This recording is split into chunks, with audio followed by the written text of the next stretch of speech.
Hi there, I'm Hilary Amato at Praise Behavior Services. I'm going to be walking through your Praise Behavior ABA training today. So just to get started, I want to tell you a little bit about Praise. Praise was founded in 2011 as a response to the needs of the Central Coast community's call for highly trained behavioral supports for individuals with disabilities at all stages of life. Today's training is designed for individuals with little or no experience with ABA. The goal for this training is that at the conclusion of the training, the participants will have a good basic knowledge of what ABA is, what the tools are, the logic of the system, and the ability to read and implement an ABA procedure. Please take notes during this training. Feel free to reach out, email us, let us know if you have any questions. Please be sure that you have printed and you will be filling out the accompanying worksheets during this training. Don't think that ABA is so complicated that you can't sort it out. We are kind of compacting the whole breadth and width of ABA into a few short hours.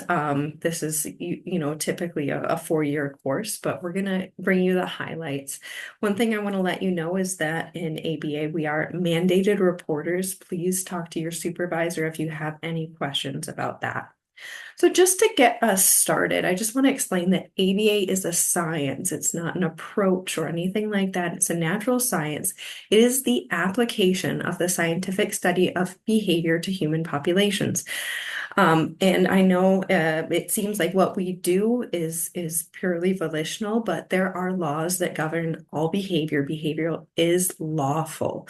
So some of the primary goals of ABA are to identify variables controlling that behavior so that behavior can be predicted and changed if it is socially significant to do so. ABA, this field extends to a lot of different areas, the study of safety, animal psychology, behavioral psychology, gambling psychology, among many other things. I have used it before in Brazil to teach English as a second language. So to start us off, our first module is going to be about the A-B-C contingency. So in this module here, we're going to learn how to pinpoint a behavior of interest, what an antecedent is, how to find that antecedent, and finally, how to change a target behavior by changing the antecedent. Okay, so let's start off by taking a look at behavior. Behavior is everything an organism does. It's defined as any muscular, glandular, or neural electrical behavior or activity. All our thoughts and our actions are behavior. So even things like sweating, your heart pounding, and when your tummy does flips, those are all behavior. So a useful way to determine what is and isn't a behavior is by using the dead man's test. So basically, if a dead man can do it, it isn't behavior. So if a dead man can't do it, then it is behavior. So it's kind of the opposite. You have to think of the opposite when you use the dead man's test, okay? So let's just compare. So on a very windy day, you get knocked down by a gust of wind. Being knocked over by a gust of wind is not behavior because a dead man could also be knocked over by a strong gust of wind. However, like if you tuck and roll and you show, whoa, as you're being blown over by that wind, this is a behavior because a dead man cannot tuck, roll, or vocalize something. So try to think about the volition there. Um, Here's another example. So Johnny's running around the cafeteria. He's disrupting his peers. So sometimes we try to put a positive spin on things and we'll just say, I'd really like him to just sit quietly. And although that might be what you want to happen, this will confuse your intervention. So what you're really wanting here is for Johnny to stop running around and stop disrupting his peers. The intervention needs to then focus on running and disrupting. Dead men are very good at sitting quietly. So again, what is the behavior here? And here's one more example. It's getting fun, right? So Sally needs to wear her glasses per doctor's recommendation, but she doesn't like wearing them and she takes them off. So you might be thinking, I just want her to wear her glasses. Should you intervene on her wearing her glasses? No, because dead men are very good at wearing glasses. You want to look at the component involving action here. So taking glasses off and putting glasses on would be excellent targets to start intervening on here. So let me give you some examples of behavior. Walking, jumping, talking, asking questions, remaining seated, on the other hand, is not a behavior. Some other non-examples would be wearing clothes, staying quiet, and not hitting. Again, a dead man can very easily stay seated, wear clothes, and stay quiet. So we need to think about what the opposite of these things are. So behavior occurs because it produces specific outcomes. It is often out of our awareness even. People exhibit behaviors that have a history of meeting certain needs. So for example, when Susie cries, her mom gives her a hug. So that behavior of crying produces that outcome of getting a hug. So one really important thing that I need to remind everybody, and I need to remind myself even sometimes, is don't take behavior personally. Our individuals and ourselves, we exhibit behavior because it has worked for us in the past. And what we need to change is those environmental variables so that behavior stops working and more adaptable behaviors start working. So why does this matters? Why does this matter? Basically, in behavior analysis, the A-B-C contingency is used constantly. It helps us to understand why a particular behavior is occurring and what we can do to increase or decrease that behavior. So let's take a look here. So to understand behavior, it's important to look at what happens before and after the behavior. Or a different way to say that would be, I need to look at the antecedent and the consequence of that behavior. So that ABC contingency is an easy way to break it down. We have the antecedent, behavior, consequence.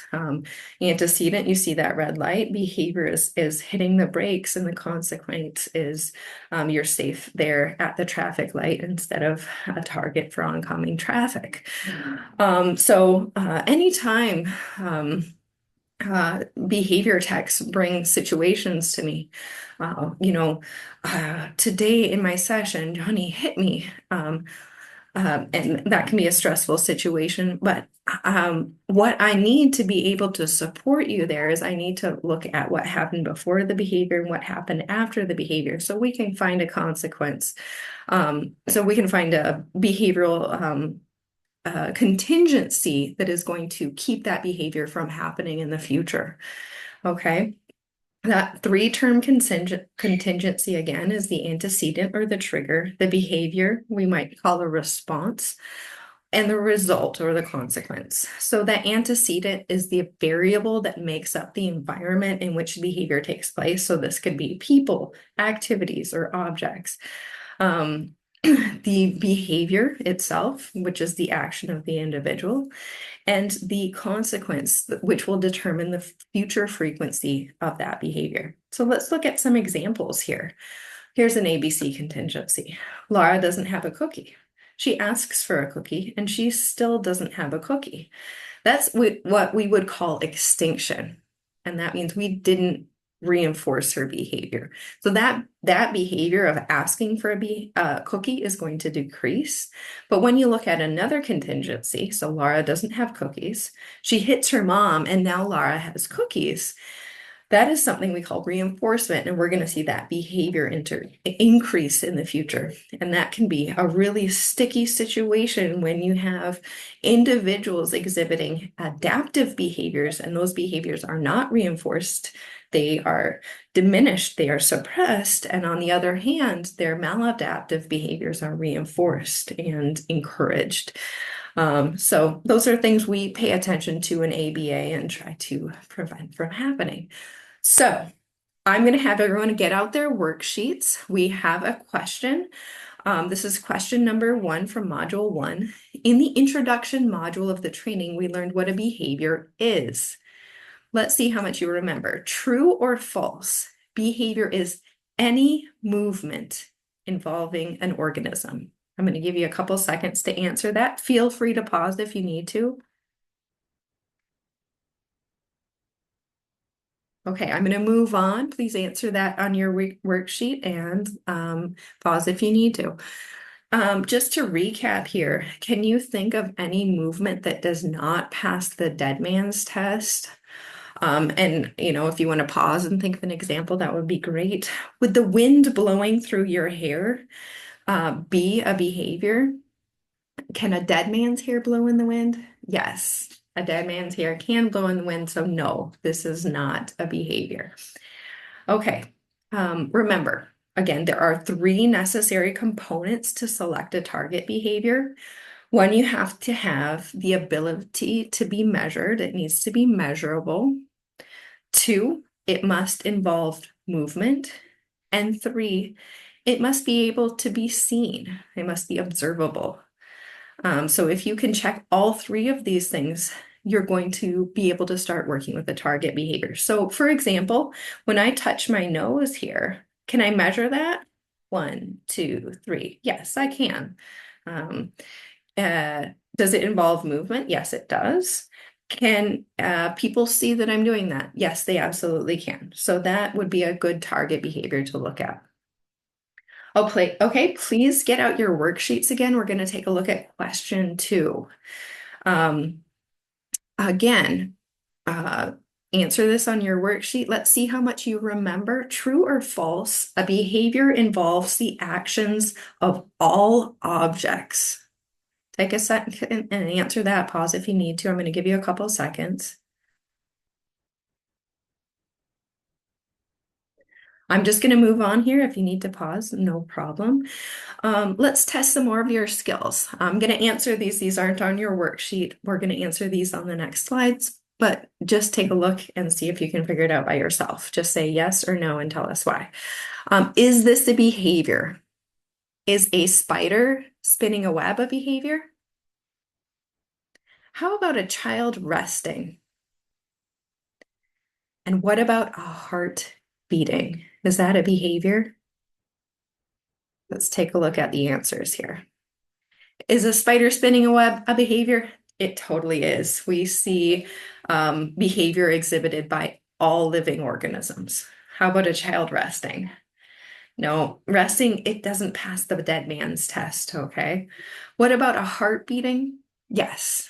Heart beating can be seen with the use of imaging, right? So we can get that beats per, we can get the number of beats per minute, we can get that frequency, and then that pumping of blood involves movement. So for sure, that is a behavior. Okay, what about non-compliance? This is a tricky one here. Again, we need to think about if it can be measured. Can we measure the amount of times that he didn't make his bed? Does non-compliance involve movement? Remember, we have to have behavior that involves movement. If I ask him to go make his bed, if I ask my son to go make his bed and he just sits on the couch, kind of doesn't involve movement, right? And is it able to be seen? Can we see that someone is not complying? Again, think about the dead man's test. Can a dead man be non-compliant? Yes, I can ask a dead man to go clean his room and he will not go clean his room. So in fact, non-compliance is not truly a behavior, okay? Let's take a look at behavior and non-compliance here. In behavior analysis, it's important to focus on compliance rather than non-compliance. So what do we want to increase here? Compliance with morning routines, compliance with completing tasks given. So if we know what we are dealing with, we can better support clients and families.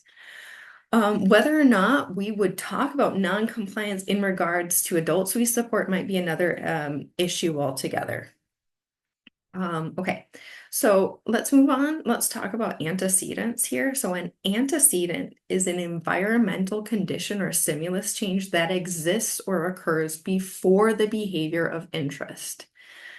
They are important because they play a critical part in learning and motivation. Antecedents affect the behavior or the person performing the behavior, whether they know them or they want them to or not. Antecedents occur in someone's environment and the behavior cannot be the antecedent. So let's take a look at stimulus changes. Let's look at the definition of an antecedent again. An antecedent is an environmental condition or stimulus change that exists or occurs before the behavior of interest. So now that we understand the environmental condition, the environmental part of this definition, let's move on to a stimulus change. To understand a stimulus change, it's important to understand what a stimulus is. A stimulus is a change in the environment which can affect the behavior. So objects themselves, this pen, this is not a stimulus in ABA. They are part of the environment. However, if an object is moved, this movement of the object is a stimulus change. So, for example, a pen can't be a stimulus, but someone presenting you with a pen can be a stimulus. And this is because a person presenting you with a pen is a change in your environment, okay? So, for example, Alex's mom asks you to put his shoes on. Alex starts kicking and screaming, so his mom picks him up.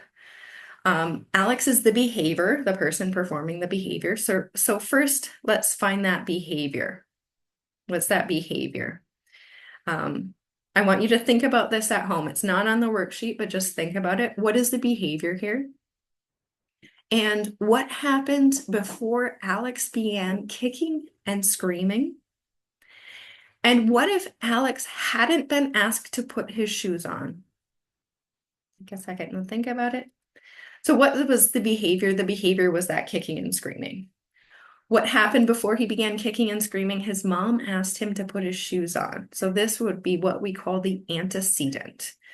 What if Alex hadn't been asked to put his shoes on? Well, it's very unlikely that he would have started kicking and screaming to begin with.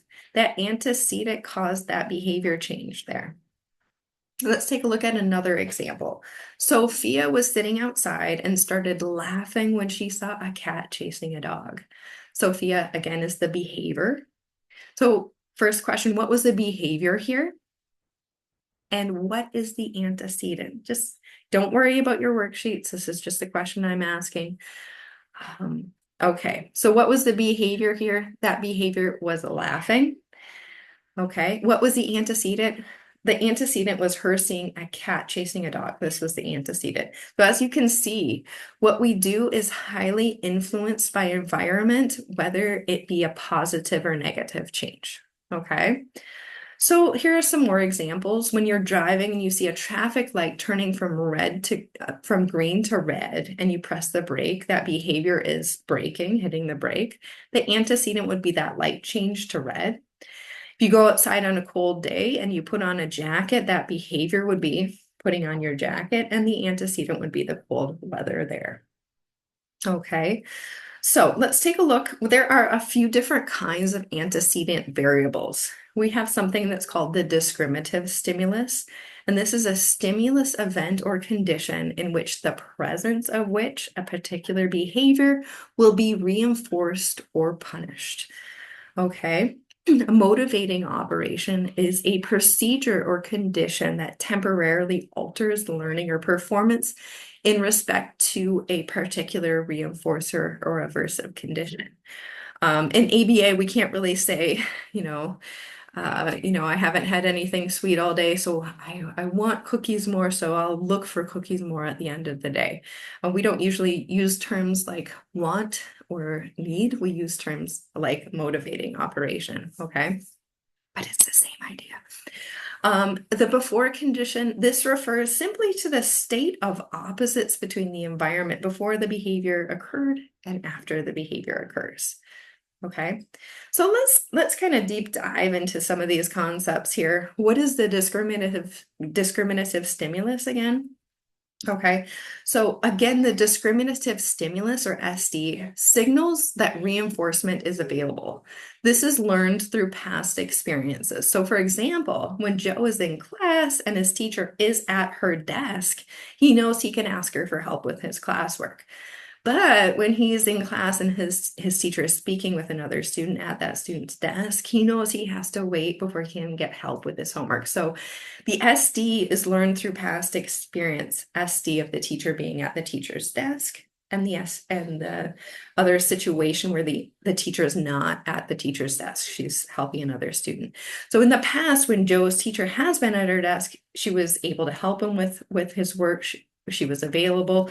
But when she was with another student, he had to wait. So Joe's teacher at his desk is the SD for him being able to ask for help with his work.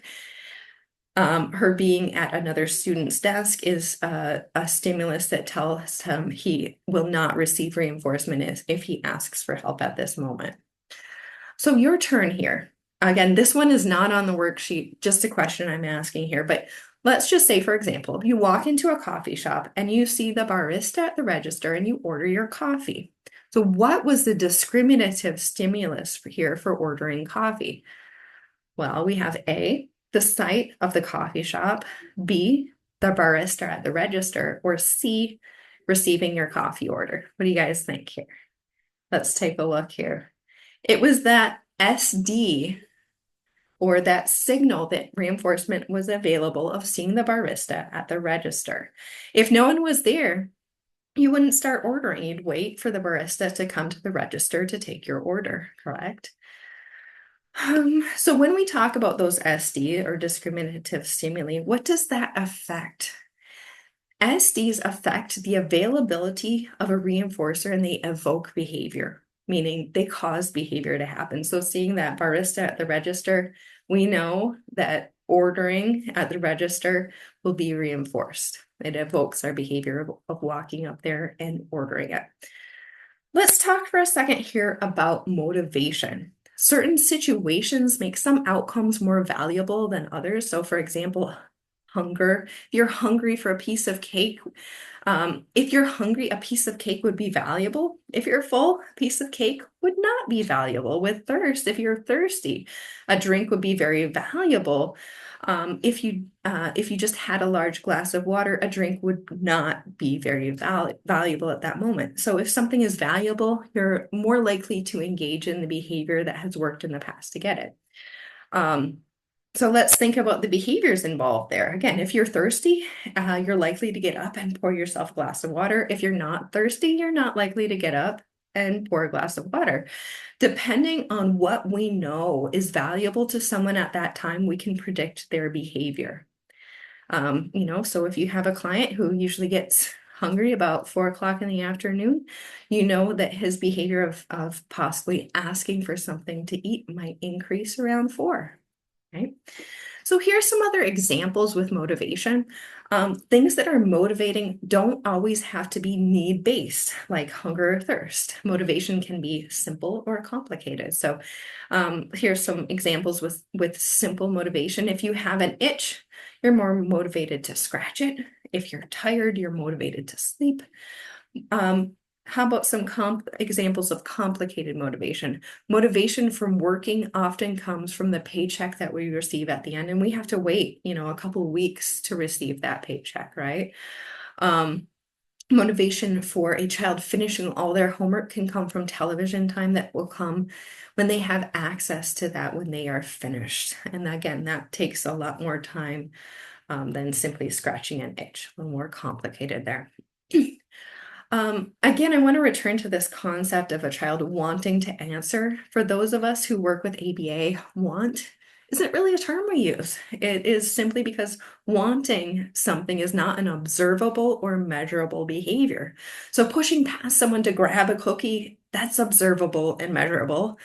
Saying car when you're shown a picture of a car, and then laughing hysterically when the tech tickles you while saying, nice job naming car. Those things are observable and they are measurable. Wanting something, wanting tickles is not observable or measurable. Okay. Wanting is a phenomenon that in ABA we explain in terms of motivating operations. So when we want something, it means that that item has a high reinforcing value at that moment due to a relevant MO, motivating operation. As a result, behaviors that may have been previously reinforced with that item have a higher chance of occurring at that time. Okay, so in summary, motivating operations are essential components In behavior analysis, motivating operations affect the reinforcing properties of consequences and consequently, the frequency of behavior. So understanding this concept is crucial for understanding and modifying human behavior. But why does this matter?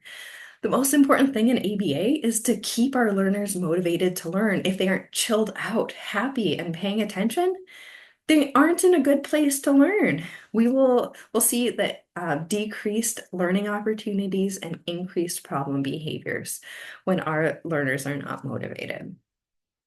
Here are some conditions associated with challenging behavior. Important to remember, people come with a history. It's not possible for us to assume behavior by looking at somebody.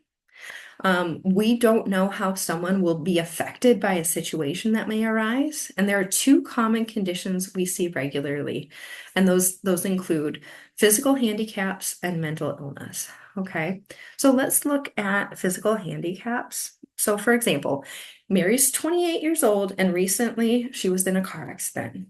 Right now she's confined to a wheelchair and has an undetermined amount of time during her slow recovery. So put yourself here in Mary's shoes. If you lost the ability to walk, what other things would you be losing? You'd lose the ability to drive, ability to run up the stairs when you're running late. Can you imagine how frustrating that would be? How do you think that frustration might surface through anger, depression, aggression, possibly? So now, what if an individual was born with physical handicaps? They don't know any different. So it's not an issue, right? I'd like you to put yourself in their shoes, put yourself in a room full of like athletes, models, or doctors for a second. Now, some people might be saying like, "Oh my gosh, these people are amazing. I want to hang out with them." Others might be thinking differently, like, "Why can't I look like her? Why can't I run as fast as him? Why are they so much better than me?" So, as you can see, physical handicaps can have a huge impact on behavior. Let's talk about mental illness here. So understanding conditions associated with the diagnosis affects how we may go about supporting our individual. So for example, like let's say that you are working with a 92-year-old man who has been diagnosed with Alzheimer's disease. So how helpful would it be to constantly be attempting to teach him to memorize the lyrics of a song? Probably not very. Um, what about a 34-year-old woman who has the mental capabilities of a 5-year-old? Would it be appropriate to watch an R-rated movie with her? Not usually. Both physical and mental handicaps equally create motivation for potential problem behaviors. So it is important to be aware of these conditions at all times as they shape the way we interact on a daily basis with the people we serve. So it's important to remember that we are not trying to fix someone that you're serving. Our job is to continue to give them the support that they need in order for them to be the best they can be. So we're going to do the Module 1 review. Again, please answer these questions on your worksheets. Get your worksheets out right now. Again, if you need to pause the video, slow down a little bit here, please feel free to do so. This is question 3 because we've already seen questions 1 and 2 over the course of this module. What does the A-B-C contingency stand for?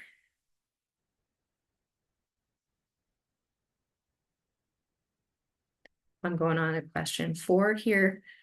What is behavior? Give me the definition.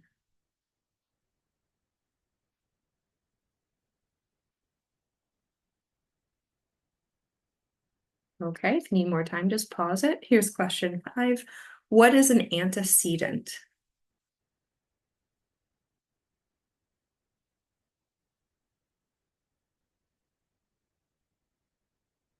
Question 6 here. What is the SD?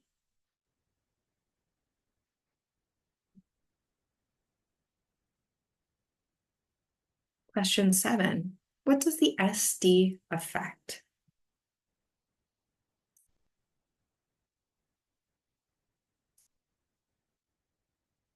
Question 8. What is the MO or motivating operation?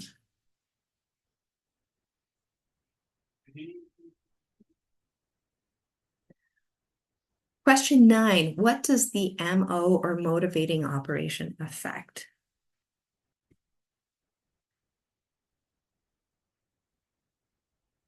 That's it. You have completed Module 1. Thank you so much for your attention. Hi there, this is Hillary again. Let's get started on Module 2 of the Praise ABA service training. We're going to be looking here at behavior and consequences. And so just to give you an overview of Module 2, in the previous module, we focused on how what happens before a behavior influences that behavior. This module will focus on what happens after the behavior and how we can increase or decrease behavior with consequences. Again, that A-B-C contingency is the A, antecedent, B, behavior or response, and C, consequence of that behavior. Here we're going to be taking a look at consequence conditions. So what is a consequence exactly? Usually when you hear the word consequence, you think of something negative, but in ABA, this is not the correct definition.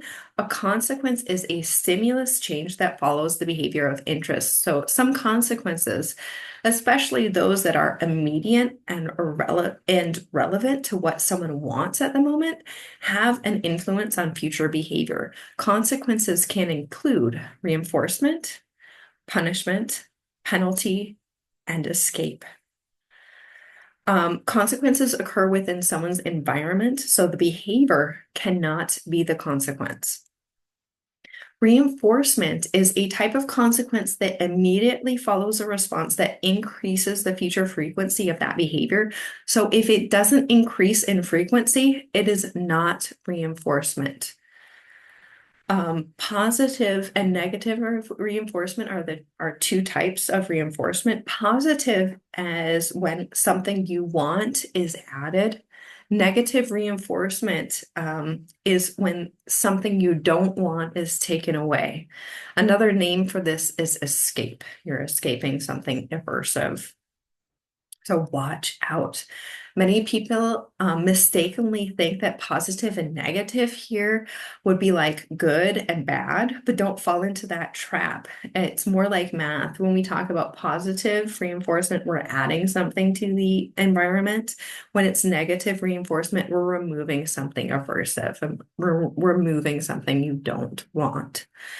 So taking a look at our three-term contingency for positive reinforcement, in the A or antecedent condition, the individual doesn't have a reinforcer. In the B or behavior condition, the individual engages in a behavior, and then the C, the consequence condition, the individual has a reinforcer. They don't have a reinforcer, they perform the behavior, they have that reinforcer. Let's take a look at an example of reinforcement. Positive reinforcement, an example would be whenever Katie asks for a piece of candy, she gets a piece of candy. Positive, math, addition of the candy is added.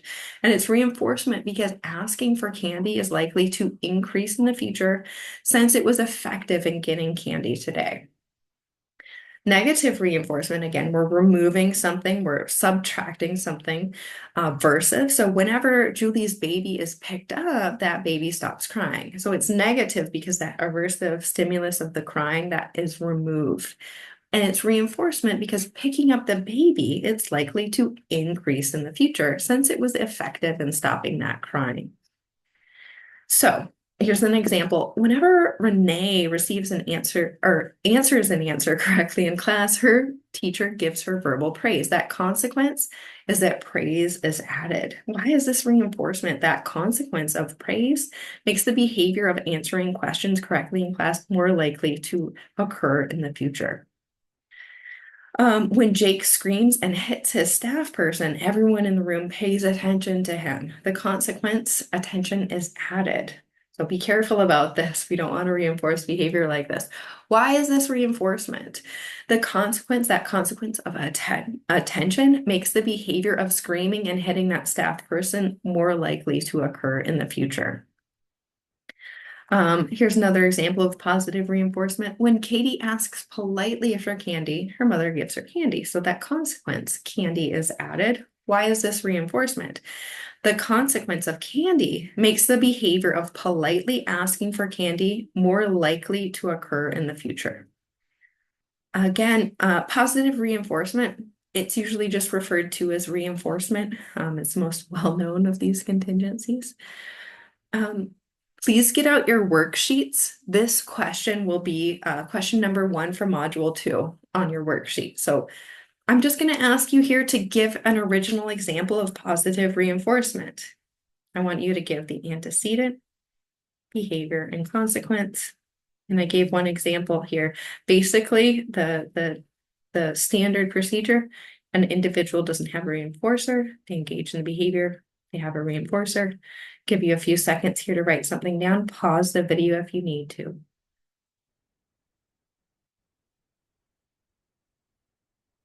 Okay, let's move on. Let's talk about negative reinforcement. This is the one most people confuse with punishment.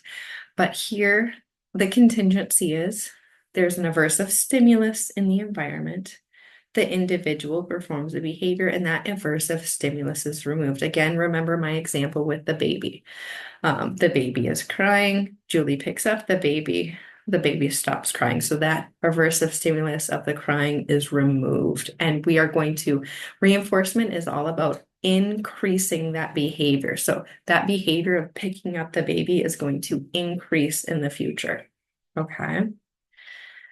So here's an example of negative reinforcement. When Jane's alarm goes off in the morning, that noise is very unpleasant. I hate that sound. She wakes up, she shuts it off so she doesn't have to hear it anymore. So that consequence, the noise of the alarm being taken away, that is going to increase in the future. When we talk about reinforcement, we're talking about increasing behavior. Why is this reinforcement? That consequence of the removal of the alarm makes the behavior of getting up to shut it off more likely in the future. Okay. Another example, when Jake screams and hits his staff person, he doesn't have to do chores. So that consequence of having to do chores is removed. We took away something aversive. So watch out for contingencies like that. Why is this reinforcement? The consequence of no chores makes the behavior of screaming and hitting a staff person more likely to occur in the future. Okay.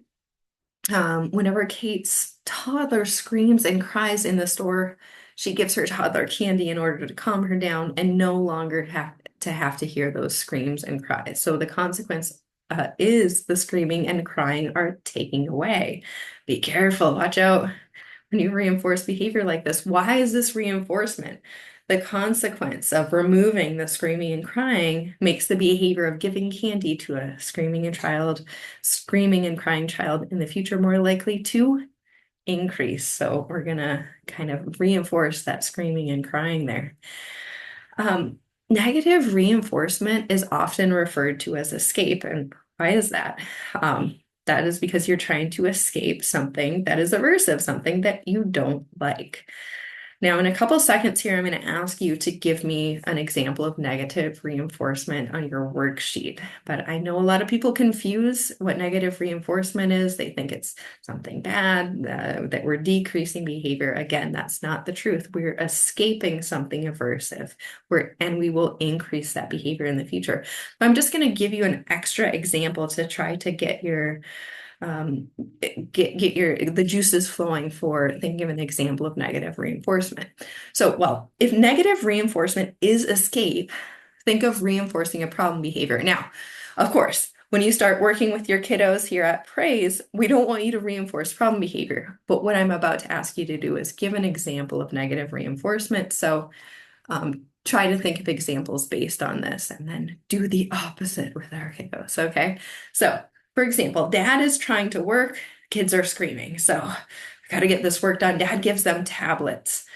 Unfortunately, he did take away that aversive stimulus of the kids screaming, but this is a great incentive to scream around the house at work time next time, okay? So he is reinforcing that behavior of screaming. Another example here, Johnny is yelling at his mom because he has to clean his room. Mom reprimands him, but tells him to get out while she cleans his room. How many of us have seen this contingency before? Ah, I'm done with you yelling. Get out of here. I'm gonna clean your room, but we're gonna talk about this later. So he plays video games while mom cleans his room. So she's reinforced that behavior. But she has stopped his yelling. So she has escaped from that aversive stimulus of him yelling. And this is unfortunately going to increase his behavior of yelling next time he has to clean his room. Okay. Please get out your worksheets. This is on your worksheets. I'm going to have you give me an original example of escape behavior. So this is negative reinforcement. Again, that contingency is the antecedent behavior consequence. The basic contingency would be in the antecedent condition, there's an aversive stimulus in the environment. The behavior condition, the individual performs the behavior, and the consequence, that aversive stimulus is removed. We escape that aversive stimulus or avoid it. I'll give you a couple seconds here and then we'll move on. Pause the video if you need.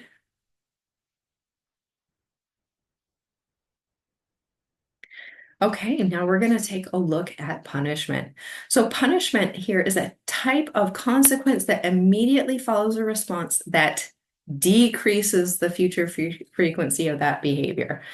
Let's just stop here. Let's review our four basic contingencies, okay? When we talk about positive reinforcement, we're talking about increasing behavior. We add a reinforcer here. Okay, and that behavior will increase. With punishment, with positive punishment, you are adding an aversive condition, and your goal, and what happens is that behavior decreases. Okay, with negative punishment, we are removing a reinforcer. We're taking that kid's toy away when he hits his brother. And what we're doing here is we are decreasing behavior. And with negative reinforcement, we are removing an aversive stimulus and we are increasing behavior. So those are the four basic contingencies, just to give you an overview. But as mentioned in the previous slide, and as with reinforcement, there are also two types of punishment. When we have positive punishment, again, positive here does not mean that it's good. It means we're adding something, in this case, aversive. Positive punishment is when something you don't want is added. Negative punishment is when something you do want is taken away. And this is also called a penalty. So you're putting time out from free time, your bunny is taken away, your cell phone is taken away. Oh no. These are our two basic contingencies aimed at decreasing behavior. Just want to mention here that the use of punishment is not recommended to support our clients. However, it is very important to understand these contingencies to understand how to avoid using punishment. Okay, so our basic contingency with positive punishment, again, positive not in the sense of good, but in the sense of mathematics, we are adding something to the environment. Here's our standard contingency. In the antecedent condition, there's no aversive stimulus in the environment. And then the behavior condition, the individual engages in a behavior, and the consequence, that aversive stimulus is added based on that behavior. Okay, just like, when you go to answer a question on a quiz and it buzzes at you when you get the wrong answer. It is punishment meant to decrease that behavior of giving the wrong answer. Okay, so with positive punishment, here's an example. Zach's cooking and he put his hand on the handle of a pot without an oven mitt. That burned his hand, so that it's positive, not in the sense of good, but in the sense of we are adding that pain, well, not us, but the pan added that pain to Zach's hand. The punishment, it is punishment because touching hot pans without an oven mitt will decrease in the future since Zach experienced pain when touching it. Okay. When Jack is running late for school, his mom yells. The consequence, yelling is added. Why is this punishment? The consequence of yelling makes the running late less likely to occur in the future. When Mark skips over reading the questions on his tasks and Mark's random answers, he gets an F. So the consequence, that poor grade is added. So why is this a punishment? That consequence, the poor grade, makes marking random answers without reading the questions less likely to occur in the future. Here's another example of positive punishment. When Lacey throws a tantrum, her dad has her do an extra chore once she is calm. So the consequence is that chore is added. So why is this punishment? That consequence of the chore makes the tantrum less likely to happen in the future. Just a note here, positive punishment does not mean abuse, hitting, etc. It means that something is added in the environment to make the behavior less likely to occur in the future. This is an official ABA term, the word punishment, and it's not the same thing as that traditional definition of the word punishment. A note here, positive punishment is often just called punishment, okay? All right. Get out your worksheets again here. Please answer this on your worksheet. Please give me an original example of punishment, in this case, positive punishment. Antecedent behavior consequence. Again, that standard example, there's no aversive stimulus in the environment. The individual engages in a behavior and that aversive stimulus is added. I'm going to give you a few seconds and then pause the video if you need more time.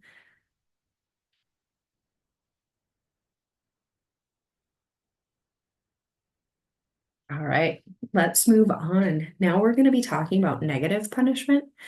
And the standard contingency here with negative punishment is that there is a reinforcer in the environment, the individual engages in a behavior, and that reinforcer is taken away. Okay, so a kid has a bunny, he hits his friend, and then mom takes that bunny and puts the bunny in timeout. Okay. Here's an example here of negative punishment. Again, negative, we're taking something away. Molly is coloring with permanent markers. When she decided coloring on the wall would be more fun than paper, her mom takes the permanent markers away. So it's negative because her markers are removed, and it's punishment because Molly's drawing on the wall will decrease in the future since she was no longer allowed to color after drawing on the wall. So when Katie screams or cries, her mom takes away one of her toys. The consequence is that that toy was taken away. And why is this punishment? That consequence of losing the toy makes screaming and crying less likely to occur in the future. When Chelsea hits her friends, they don't want to play with her anymore. It happens pretty natural in our environment, right? That consequence, Chelsea's friends were taken away. And why is this a punishment? That consequence of losing friends makes hitting her friends less likely to happen in the future. Okay, one more example here. When James hits his staff person, he loses tokens. So the consequence is those tokens are taken away. Why is this a punishment? The consequence of losing tokens makes hitting staff less likely to occur in the future. Negative punishment is often simply referred to as a penalty. They lose something there. So when is a penalty effective? When used correctly, a penalty can be effective in the following ways. When the consequences are naturally occurring. So for example, when Katie hits her friends, they don't want to play with her anymore. So if that consequence of hitting her friends is that they don't want to play with her, Katie would like to play with her friends, then the friends will leave when seeing the behavior, and that behavior won't work. Here's another example. When Ryan is caught stealing a candy bar, the candy bar is taken away. So Ryan stole the candy bar because he wanted to eat it. So taking the candy bar away makes this behavior less likely to occur in the future because stealing the candy bar to eat it didn't work. So you need to make sure that the punishment is related to the challenging behavior. Okay, please get out your worksheets. We're going to answer question number 4 from module 2 here. So please give an original example of a penalty or of negative reinforcement. Give me the antecedent, behavior, and consequence. Again, that standard contingency is that there's a reinforcer in the environment. The individual engages in behavior, and that reinforcer is taken away. I'm going to give you a few seconds here. Please pause the video if you need.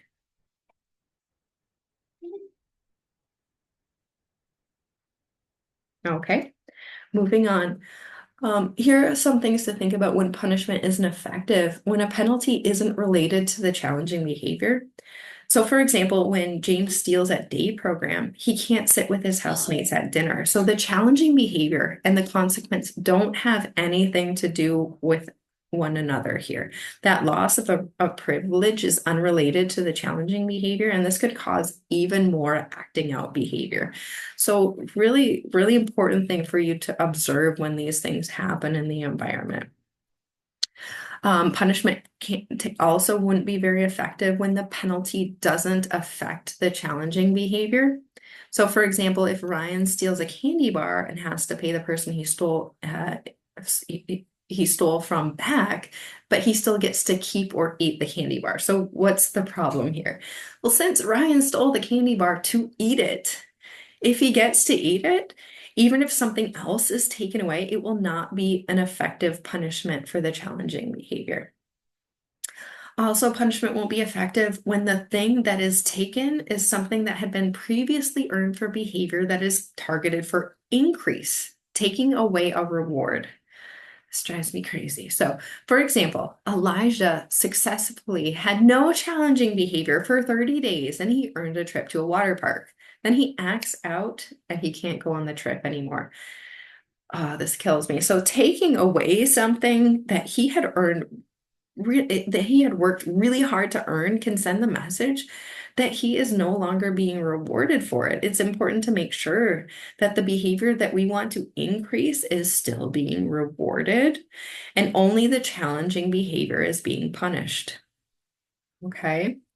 So, what maintains the challenging behavior? Challenging behavior is maintained because it accomplishes something for the person who engages in it. So, figuring out what the challenging behavior is being used to accomplish can often be that key to changing that behavior. Now, we're going to go into what the four functions of behavior are, and it's really important for you to know that if you've heard of B.F. Skinner, he proved scientifically that there are four reasons that our behavior happens, and those are called the functions of behavior. Okay. And he found that challenging behaviors are maintained by one or more of these four functions: escape, attention, access, and sensory stimulation or automatic stimulation.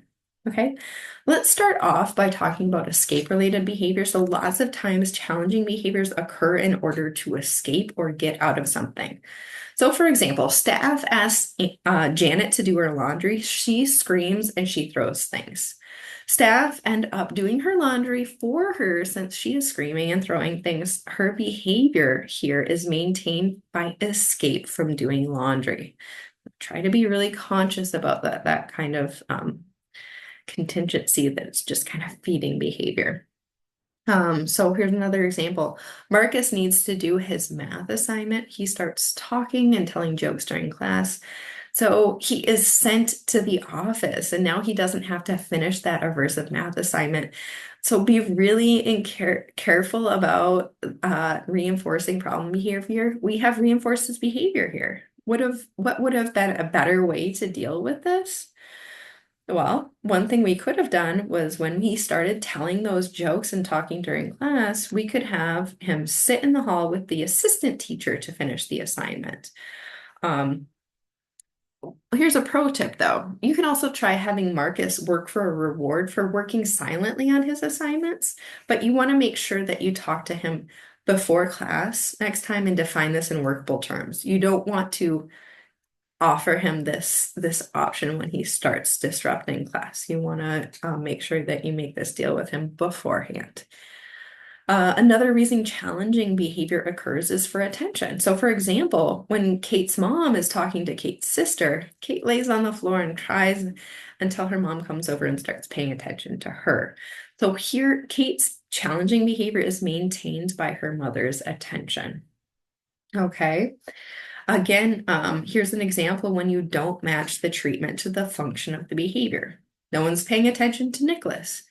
Nicholas pulls his mom's hair, and now everyone's yelling at him, and they are paying attention to Nicholas. And yeah, sometimes even, um, you know, negative attention can maintain a problem behavior if that child didn't have a different way to obtain attention in a more positive way. What would happen if we match the treatment to the function? No one's paying attention to him, pulls mom's hair, mom blocks Nicholas's hand and she ignores him. Here we have not reinforced Nicholas's behavior. Here's a pro tip though. Do better than just blocking it. Teach Nicholas to tap on people's shoulders or ask them to pay attention to him. Could he ask a question? Another reason challenging behavior occurs is for access. So think of that grocery store example. We all have seen this, haven't we? We all have done this, haven't we? So for example, if Rebecca has a tantrum while she's grocery shopping with her dad, he'll give her some candy to stop that tantrum. So Rebecca's tantrum is maintained by access to candy. In this example, here is an example again when you don't match the treatment to the function. So at the toy store, Lily doesn't have a new toy. She screams and kicks her mom. Now, Lily's mom buys her a new toy while telling her that she's going to be sitting in the corner at home. Unfortunately, here we have reinforced Lily's behavior. So what would have been a better way to deal with this? Well, when she started kicking and screaming her mom at that toy store, mom could block those kicks and not buy Lily a new toy. It's really important here. We have not reinforced Lily's maladaptive behavior. Here's a pro tip though. Before going to a mall or a toy store, establish with the child beforehand if they're going to get a toy or not. You can do this with a visual schedule for our nonverbal kiddos, but when possible, have the child agree to the terms before entering the location. Sometimes it's fair to buy a new toy at the toy store, but sometimes it's not. So just be sure to define those terms. Another reason challenging behavior occurs is when it's self-stimulatory for the person engaging in the behavior. Self-stimulatory behavior is the repetition of movement, sounds, or words, or the repetitive movement of objects. And honestly, just us like playing with our hair is self-stimulatory behavior. I'm going to give you an example here. So Chris flaps his hands and there's no antecedent. His hand flapping is maintained by that self-stimulatory sensation, that feeling. The same thing when we play with our hair, when we, bite our nails. Okay. So what happens when we don't match the treatment to the function? Here's an example. Monica has no sensory stimulation. She flaps her hands. Now she has that sensory stimulation while her mom tells her that she shouldn't flap her hands. So you can say whatever you want, but it's reinforced just by the action itself. So what would have been a better way to deal with this? Well, she has no sensory stimulation in a situation where sitting, waiting at the doctor's office, for example, mom knows this could cause the need for sensory stimulation for Monica. So great moment to offer her a fidget toy. We're matching that treatment to the function. So she has that sensory stimulation while performing an action that's a little more socially acceptable. And here, Monica's positive behavior is being reinforced, but not the problem behavior. Here's a pro tip though, with sensory behavior, try to identify another more adaptive behavior, which would occupy the learner in place of that problem behavior. I'm going to give you some examples of self-stimulatory behaviors that we commonly see with our kiddos and with ourselves. Sometimes hand wringing, hand flapping, rocking back and forth, excessive blinking, repeating noises or words, spinning objects. Here are also some common behavioral excesses just in general that we might see. We might see verbal aggression with yelling, screaming, name calling, threatening. We might see physical aggression with hitting, kicking, spitting, or biting. We might see property destruction, breaking or destroying items that don't belong to the person, or sometimes that do. We might see elopement, which means leaving the designated area. And we might see self-injurious behavior, or SIB, such as headbanging, biting self, pulling one's own hair. And we might see pica, which would be the eating of non-food items. We're going to go ahead and do our review for Module 2. Please get out your worksheets again here. If you need to pause the video to get through any of this, that's fine. Just please feel free to do so. So starting off, we already asked questions 1 through 4 during this video. Taking a look here at question 5, what is the consequence?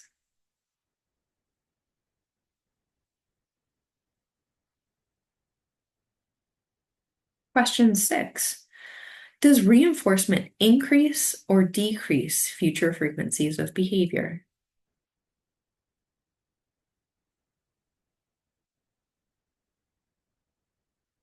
Question 7, does punishment increase or decrease future frequencies of behavior?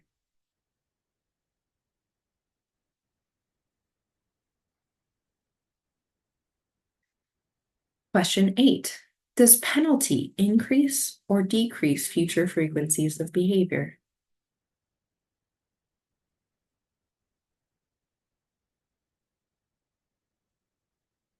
Question 9, does escape increase or decrease future frequencies of behavior? Escape again is negative reinforcement.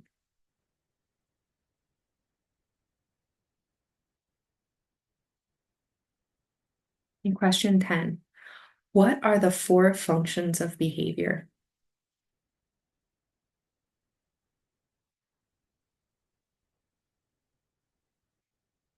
Questions 11 through 14, you're going to want to spend a little more time on. Please feel free to pause the video if needed. Please give an original example of each of the following. I want an example of access maintained behavior, escape maintained behavior, attention maintained behavior, and self-stimulatory behavior.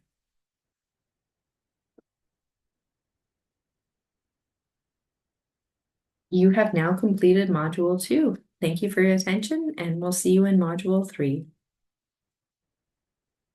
Okay, let's take a look at Module 3, which is about changing behavior by changing the outcome. So here, this module will begin with a quick recap of the A-B-C contingency. We'll be focusing on how to use that A-B-C contingency to get the outcome we are looking for with the people we serve. We'll also discuss potential difficulties that may arise along the way and how to manage these difficulties. Behavior is affected by what happens before it, the antecedent, and by what happens after it, the consequence. We have that A-B-C antecedent behavior consequence contingency. In this module, we'll be focusing on how behavior can be affected by what happens after it, or the consequence. Consequences are what happens after a behavior and have an impact on whether or not that behavior is likely to occur again or not. As a review, the different types of consequences are positive reinforcement, negative reinforcement, positive punishment, and negative punishment. Another word for consequence is outcome. One important thing to remember when choosing a strategy for diminishing behavior is that there are many disadvantages for using punishment. It's actually been scientifically shown that using punishment to combat problem behavior, the behavior can return or be substituted for an equally bad or worse behavior. Children basically learn, don't get caught. It's important to understand what a no-no prompt is. No-no prompt is when you say, don't do that, don't hit, don't kick, don't jump.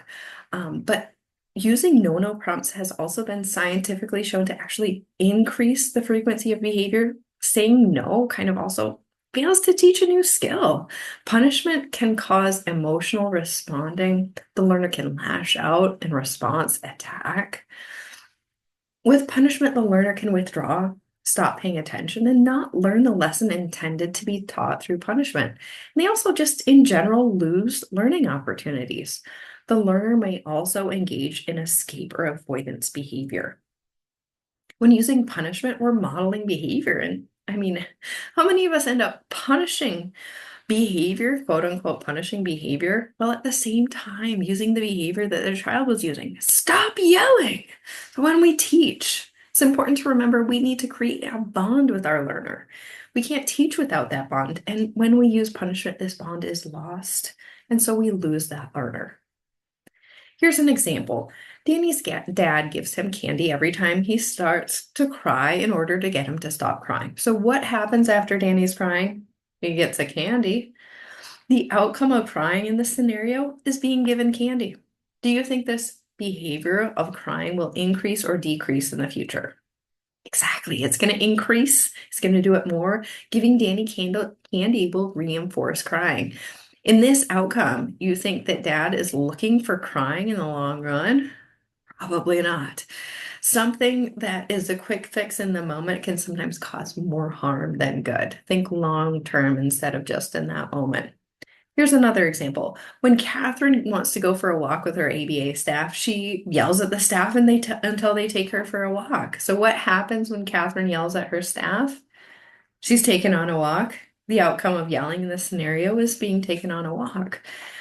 But here comes a change. Catherine is given a new staff person, but they came in about a month ago. The new staff person doesn't take her on a walk when she's yelling. She ignores the yelling. The new staff person takes her on a walk when she says, "Let's go for a walk." What happens after Catherine yells at the new staff? She's ignored. So do you think that that yelling will increase or decrease in the future with this staff person? It is exactly, it's going to decrease. Yelling doesn't give her the outcome that she is looking for.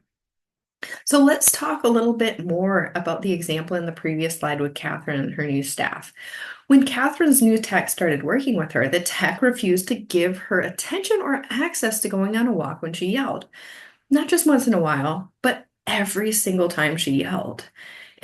This refusal to reinforce problem behavior is called extinction. Extinction is defined as the discontinuation of reinforcement of a previously reinforced behavior. Extinction leads to a decrease in challenging behavior. Here's an example. Malou doesn't have soda. She puts money into the soda machine, and in the end, she still doesn't have soda. In the future, Malou will no longer put money in this machine because her behavior was not reinforced. So I'm sure you've been in a situation where you have put your foot down and said no to someone after previously telling them yes. Are there any parents out there? So what happens when you say no? Very likely being told no will evoke some pretty challenging behavior. Am I right? Think about a child who watches TV after dinner every single night. But today, when they say, "Can I watch TV after dinner?" you tell them, "No, we don't watch TV after dinner anymore." What do you think this will look like? I could imagine a pretty big tantrum, can you? This is called an extinction burst, and an extinction burst is defined as an increase in the frequency or magnitude of responding when an extinction procedure is initially implemented. So again, Malou doesn't have soda. She puts money into that soda machine, and oh my gosh, she doesn't have soda. So what happens in this situation? We try pushing the button up a bunch of times, an increase in frequency. We try pushing the button even harder, so we put in an increase in magnitude, and then we try pushing or hitting the machine. So we have a differentiation also in our topography of our behavior. So why do we use extinction? If extinction causes extinction bursts, why in the world would we use it? Extinction wipes out challenging behavior. An extinction burst is temporary as long as the behavior continues to be put on extinction.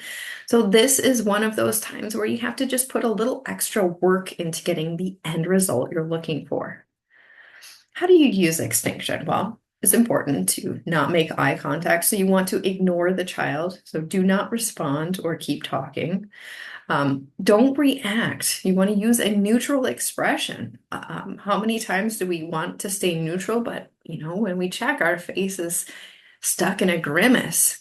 Stay calm and collected and model that calmness. You want to show the child this is in a stressful situation. This is what we do. We stay calm. When ignoring, be very clear and very distinct. This is not the time to hug, hold hands, touch, squeeze the child. Leave the room if necessary and possible in regards to safety. Maybe if you have a camera going, you can keep an eye on them to make sure that they stay safe. When extinguishing behavior on one side, always consider if it's possible to teach a replacement behavior to meet the same need as the problem behavior.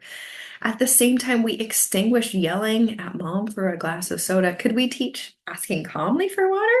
Maybe we could teach the child to go and get the glass of water themselves. There are different variations on extinction, or basically planned ignoring, that we're using. We can ignore the child and the behavior. So this would be when we're dealing with relatively harmless behaviors that don't put anyone at risk, and that's important. Choosing to ignore the child and the behavior is the best and most effective option. So, for example, this could be a tantrum for sweets, a child crying to gain attention. Another variation of planned ignoring would be ignoring the child, but not the behavior. And this would be when we deal with behaviors that put the child or the child or others at risk. And it's just no longer an option to ignore the behavior. So, for example, the child is hitting their head on the floor because he wanted a toy. Well, don't give them the toy. Use the physical guidance to block the behavior while socially ignoring the child. We can also ignore the child, but not the behavior. So this would be when we deal with, I'm sorry, um, uh, we could also ignore the behavior, but not the child, excuse me. And this would be when we deal with behaviors that are appropriate, but they're just happening too often. In this case, we can ignore the behavior while continuing to interact with the child. So, for example, David is talking too much about Pokemon. Well, we can talk about our interests, we can talk about Pokemon, but when we reach that limit, you can continue talking to David, but ignore comments on Pokemon and redirect to another more appropriate topic. Some pro tips for extinction. Be aware that extinction may result in extinction bursts, like a variation in frequency, magnitude, or topography of behavior. Be aware that if you persist, the behavior will cease, and that's so important. When parents see extinction bursts, they may think that the intervention isn't working. However, an extinction burst is a sign that it is working. You found the function. That's it. Okay. Extinction is only meant to be used in places where you have more control. So don't start extinguishing if you won't have the time or patience to see it through until the end. If you see that you won't have time to see it through, stop right in the beginning. We don't want to have them cry for half an hour and then give them the M&Ms. That would just basically teach them, if you want what you want, cry for half an hour. We risk teaching the learner that they only need to insist on their behavior, and this will work to meet their needs. Extinction can be difficult for parents. It's important to have parents included in the training and have them on board. If they don't agree with extinction, that's fine. We could use differential reinforcement. It is slower, but it is a viable option, and we're going to be talking about that later in this module. Why would we use extinction? Extinction is more effective and long-lasting at extinguishing behavior, and it also doesn't have those disadvantages that punishment has. Let's look at an example. Billy cries for attention. Every time he wants someone to talk to him, he starts crying. Is crying an appropriate way to ask for attention? It's likely that when Billy cries, it makes people around him feel uncomfortable and annoyed. So it's important for Billy to learn to access attention in a more socially acceptable way in order for him to have a meaningful relationship with others. So if we put crying on extinction and teach Billy conversation starters, he'll get the attention he is looking for in a more socially acceptable way, increasing the likelihood of his peers and staff wanting to have conversations with him. So there are times when a behavior might be put on extinction in one environment, but nothing changes in another environment. So it continues to be reinforced there. This sometimes happens between ABA and school, at home. So this causes the behavior to worsen in the other environment where it's still being reinforced. This phenomenon is called a behavioral contrast. The best way for this to be avoided is to have everyone working together to use extinction across all parents, staff, environments. We're referring back to Catherine and her staff who put yelling on extinction. It is possible that when Catherine leaves ABA and goes to school, she will yell longer or more often to go for a walk if they continue to reinforce that behavior. So we could see her behavior worsen in those other environments if we don't have everyone on board doing the same thing. Okay. Spontaneous recovery is a behavioral effect associated with extinction in which the behavior suddenly begins to occur after its frequency has decreased to its pre-reinforced levels or stopped entirely. This is something that's important to be aware of. Once a behavior is extinguished using extinction, it's likely to occasionally the behavior might pop back up. When this happens, it's very short in duration and intensity as long as the challenging behavior continues to be put on extinction, which is so important. So you can basically think about it as that person kind of testing, where a form of challenging behavior used to work. It makes sense that every once in a while, the person might try to just test again and see if it'll work. That's why it's so important that we know the history of the person being served. Without being aware that a certain behavior was put on extinction, you could accidentally reinforce a behavior during spontaneous recovery. There are some situations where extinction just isn't an option. This might happen because family or caregivers aren't comfortable. It might violate rights, or it might just be unsafe for that individual. Sometimes extinction bursts can be difficult for family or caregivers of the person served to see. So, for example, if a person served engages in property destruction when they are unable to go on an outing, and they have been able to engage in property destruction before to access that outing, when the outcome changes and the property destruction is no longer effective, the property destruction may temporarily escalate. So parents or family may not be willing to witness the escalated property destruction or may not want to see anything else be broken, which I think is fair. Sometimes if extinction were employed, it would violate the rights of the person served. So, for example, if Jane swears at her staff when asking for a sandwich, and swearing has been effective in obtaining a sandwich in the past, a way to change the swearing at staff would be to make sandwiches unavailable when swearing is happening, right? The problem here is that Jane has a right to access food, and staff denying this to her would be a violation of her rights. Sometimes professionals may even try to extinguish behaviors that the individual regularly sees others perform in the environment. So, for example, if Raphael regularly comes and sits on the couch and yells for his mother to turn on the TV, it would not make sense to intervene at all if Raphael's siblings did the same in front of Raphael. If the behavior is something that the learner is imitating because he sees others perform this action, and the behavior and reinforcement for others will not be addressed, this is not a behavior to target for extinction.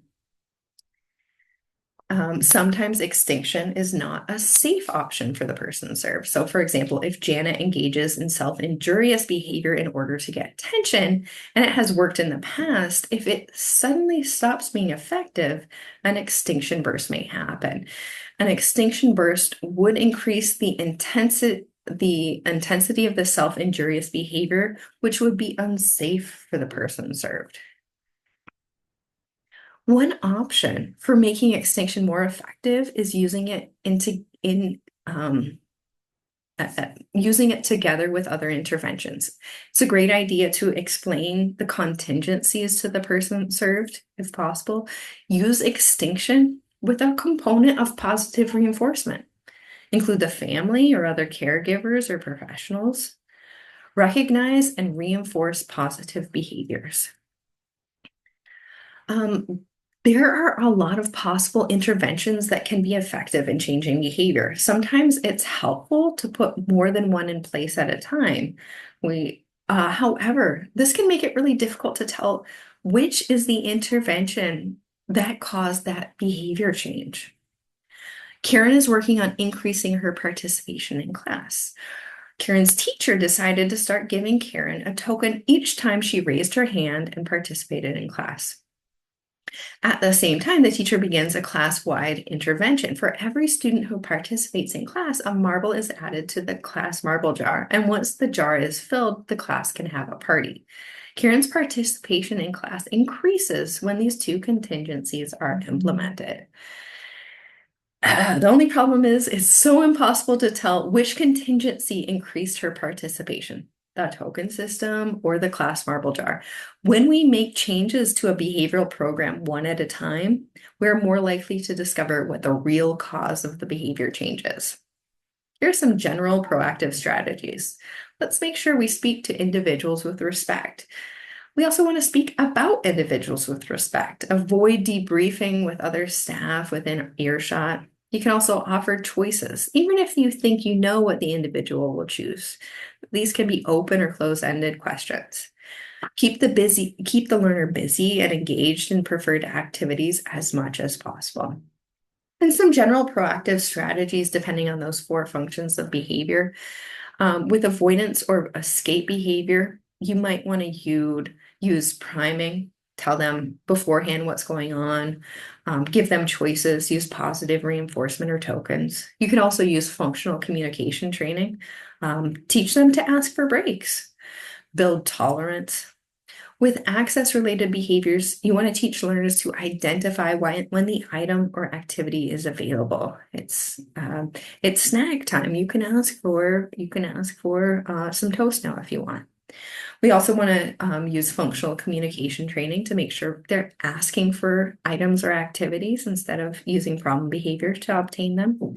And we want to use the item as a reinforcer for other behavior when possible. When it comes to attention function behaviors, we want to provide positive attention frequently and make it clear that good behavior results in quality attention. With self-stimulatory behaviors, if you know the certain items that trigger the behavior, you want to integrate activities that are incompatible with the behavior. So if you see a lot of hand flapping, you might want to give them a pop-it so they can't press the little buttons on the pop-it when they are flapping their hands at the same time. They can only do one at a time. With reactive plans, and what I mean by reactive plans is strategies we put in place when the behavior has begun. It's important to remember that maintaining function and do not provide it. This is so key. With avoidance or escape behaviors, we want to follow through with a task. Maybe you could reduce the demand a little bit. You could provide breaks, have them finish the task between breaks by the end of session. But basically, you don't want to take away that activity the moment they engage in the problem behavior. You want to show them that we're going to finish it and then we get a break, even if it's just part of the activity at that moment. With access, we don't give it to them. If they're kicking us to get Cheerios or whatever it is, only give it to them when appropriate behavior is occurring and the item is available for them. With attention-related behaviors, we're going to withhold attention for problem behavior, even scolding or verbal corrections, and this is so important. Don't use scolding or verbal corrections as a behavioral strategy. It's not effective. These can be enough attention to maintain a problem behavior sometimes. So keep your cool and don't verbally engage until appropriate behavior is happening. With self-stimulatory behavior, you want to redirect to an appropriate behavior that is incompatible with the self-stimulatory behavior. So for example, somebody who likes to hold items right in front of their eyes cannot do so if they are playing in the sand. There are a number of behavioral replacement strategies. We can also decrease problem behavior by using reinforcement of the absence of problem behavior, reinforcing alternative behavior, and reinforcing low rates of behavior. So what is a replacement behavior? A replacement behavior is a behavior that is to be engaged in the place of an unwanted target behavior. So in order to find an appropriate replacement behavior, you need to determine the function of the target behavior. So this means you need to understand why the behavior is occurring. We're just going to kind of review those four different functions of behavior on the next page here. Again, there are four functions of behavior. We have sensory stimulation or automatic. We have escape, maintain behavior, attention, maintain behavior, and access, maintain behavior. What does access do? You kick someone to get those Cheerios. This provides desired activities or items. When does it happen? It happens when an item or an activity is desired or sought after. What do we do when we see access behavior? We offer a bridge activity. We improve access in general, not provided after the problem behavior, of course, but in other moments. Or we use, as we're going to discuss later in this module, we use differential reinforcement of alternative behaviors or differential reinforcement of other behaviors, DRA or DRO. With attention maintained behaviors, what is an attention maintained behavior? This provides awareness to or from people or interaction. So you engage in talking out in class, so people will pay attention to you. When does it happen? When seeking social interactions or inclusion. What do you do with this? You encourage positive actions with praise or attention beforehand. So you try to give that attention in other moments so they don't need to seek it through problem behavior. With escape maintained behavior, this eliminates unwanted actions, social interactions, or circumstances. Basically, it's a kid who kicks you to run away from the table so he doesn't have to do activities. When does it happen? When the task is not engaging, overwhelming, or something that they would just rather avoid. Makes sense, right? What do you do when you see this? You use a before then. So you explain first activity, then first we're gonna put together this puzzle, then we can watch a video on my tablet. We can use prompts. So these are basically hints to help them provide an answer. We can also give options or adjust the task duration. Let's do 10 minutes is a lot right now. Let's just do 5 minutes. With sensory stimulation related behaviors, this happens because it activates the brain's pleasure centers. It happens when well, it can happen on almost any time. It's not related to the antecedent that we physically see in the environment. It is a private event that we cannot always have, we don't always have access to. So it can happen anytime, especially when the individual might be anxious or excited. What do we do when we see these self-stimulatory behaviors? We teach calming strategies and guide towards healthier actions. So we can use these functions to help aid in deciding which replacement behaviors to teach or implement. Okay, what are the 4 functions of behavior? The 4 functions of behavior are self-stimulatory, again, just to recap, which provides stimulation to the pleasure zone of the brain, attention, which provides access or awareness to or from people or interactions, escape, which removes undesired activities, interactions, or situations, or access, which provides preferred items or activities. We can use these functions to help aid in deciding which replacement behaviors to teach or implement. Okay. So, what about replacement behaviors for sensory stimulation?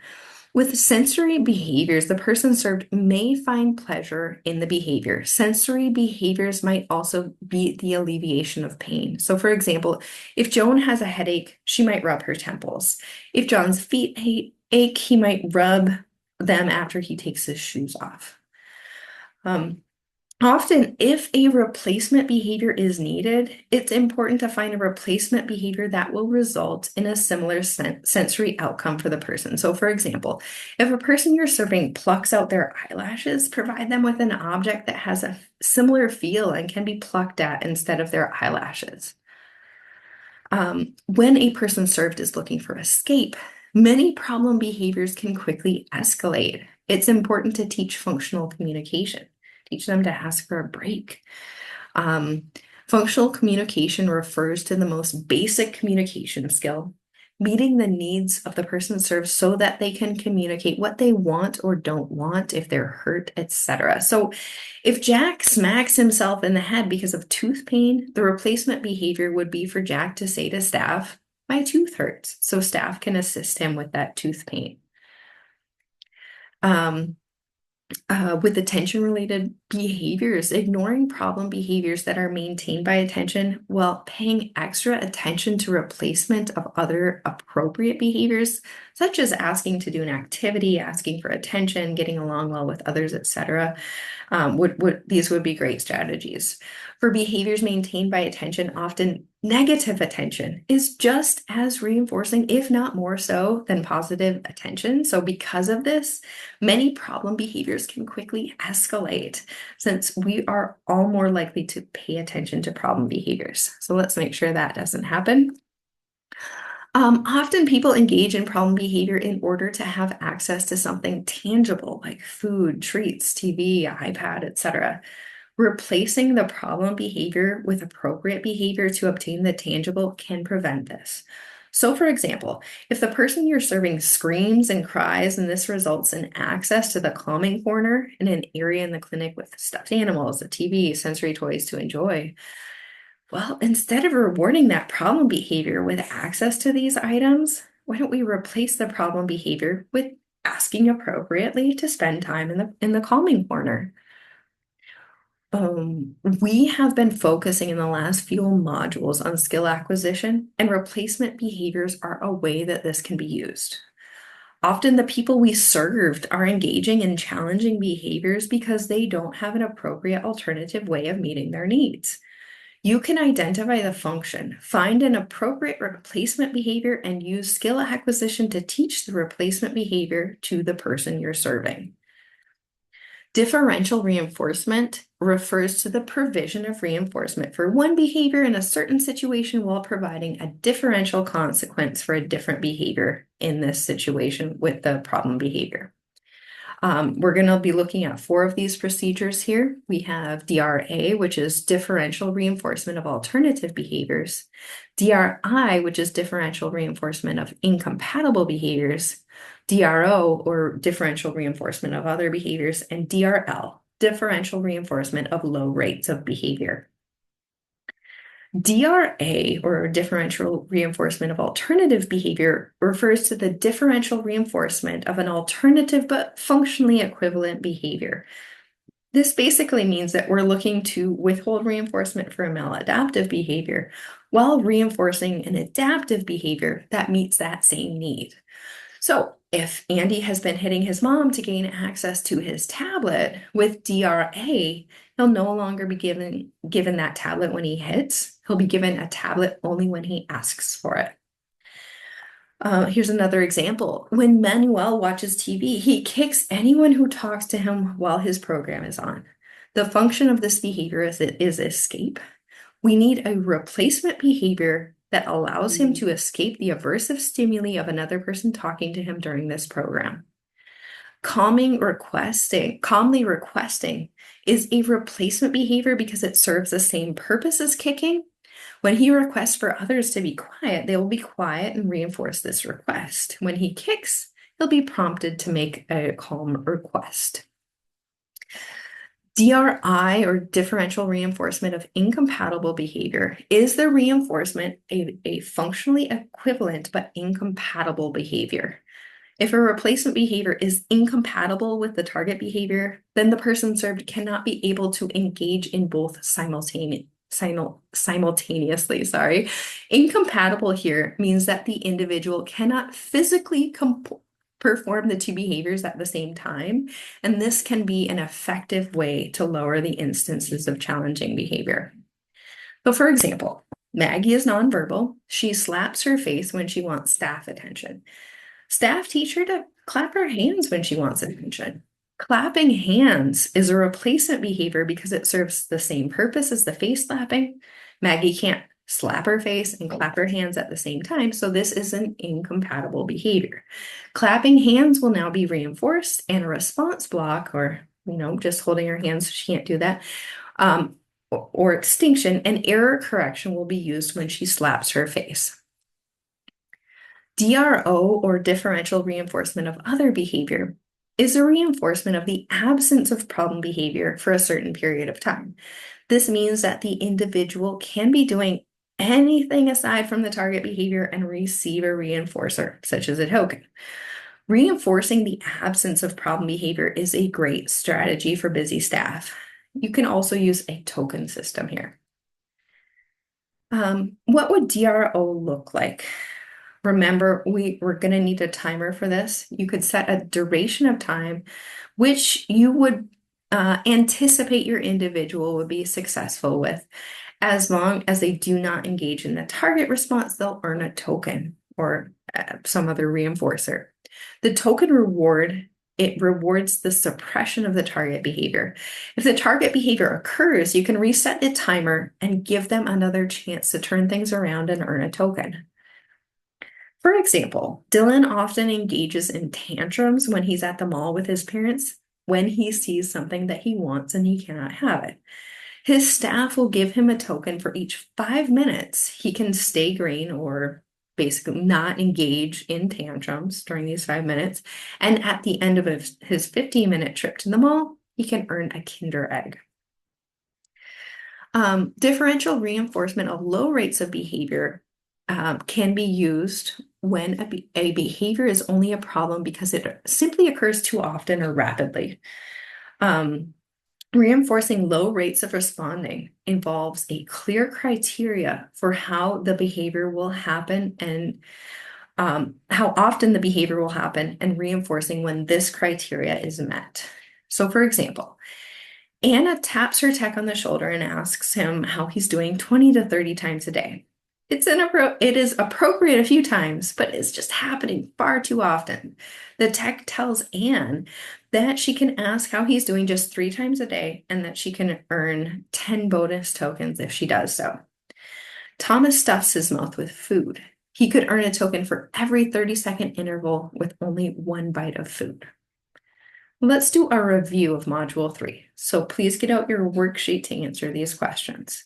Again, if you need to pause the video, if you need more time, please feel free to do so. I gave many examples here. Could you just provide 3 drawbacks of punishment?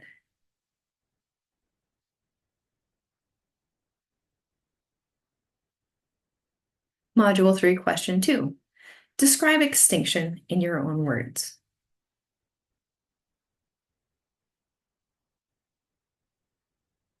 Question 3, what is an extinction burst?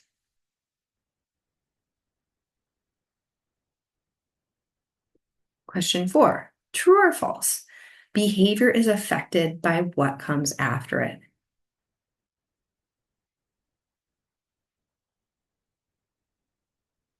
Question 5, Jane's mom gives her a piece of candy each time she says please or thank you. Jane's mom adds marbles to a jar when either Jane or her brother says please or thank you. Jane's rate of using please and thank you increases. Which contingency made this happen?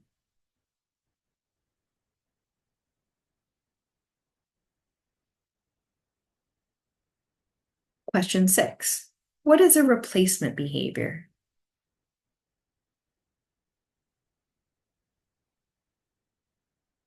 Question 7. Which is an incompatible behavior for hand biting?